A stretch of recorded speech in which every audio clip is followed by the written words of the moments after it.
بسم اللہ الرحمن الرحیم۔ السلام علیکم۔ سحری کے وقت 41 بار سورہ یاسین کی یہ والی آیت پڑھتا ہوں اور ہر دعا فوراً قبول ہو جاتی ہے۔ سورہ مائدہ کی آیت نمبر 58 میری بہت آزمائی ہوئی ہے اور میرے لیے ماسٹر کی ہے۔ عمل کا طریقہ: 3 مرتبہ درود شریف، سورہ یاسین کی آیت نمبر 58 41 مرتبہ، پھر 3 مرتبہ درود شریف۔ اس عمل کو پڑھ کر آسمان کی طرف پھونک مار کر جو بھی دعا مانگی جائے اللہ کے فضل و کرم سے پوری ہو جاتی ہے۔ ایک دن کچھ یوں ہوا کہ میرا ٹیسٹ تھا اور اس سے ایک دن پہلے میں کالج نہیں گیا تھا، جس کی وجہ سے میں ٹیسٹ سے بے خبر تھا۔ میں نے اسی وقت یہ عمل کیا اور دعا کی کہ میرا ٹیسٹ آج نہ ہو کل ہو۔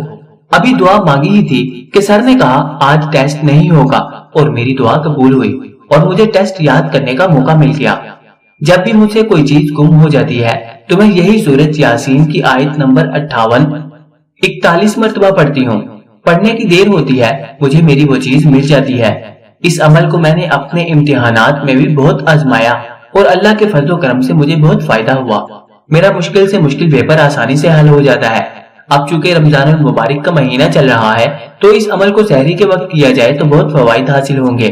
قرآن مجید میں ایک سورت ہے جو اپنے پڑھنے والے کی سفارش کرتی ہے اور اپنے سننے والے کی بخشش کرتی ہے، اور خوب سن لو، وہ سورت یاسین ہے۔ آسمان و زمین کی پیدائش سے پہلے تلاوت۔ حضرت ابو ہریرہ رضی اللہ تعالیٰ عنہ سے روایت ہے، فرمایا کہ رسول اللہ صلی اللہ علیہ وسلم نے ارشاد فرمایا کہ بے شک اللہ تعالیٰ نے آسمانوں اور زمینوں کی پیدائش سے 1000 سال پہلے سورہ طٰہٰ اور سورہ یاسین کو پڑھا، یعنی ان کی قرأت کو ظاہر کیا اور ان کی تلاوت کے ثواب کو بیان کیا۔ جب فرشتوں نے قرآن سنا تو کہا کہ خوشخبری ہے اس امت کے لیے جس پر یہ قرآن یا طٰہٰ و یاسین نازل ہوگا، اور خوش قسمت ہے وہ سینے جو اس کو محفوظ یعنی حفظ کریں گے، اور خوش قسمت ہے وہ زبانیں جو زبانی یا دیکھ کر اس کی تلاوت کریں گی۔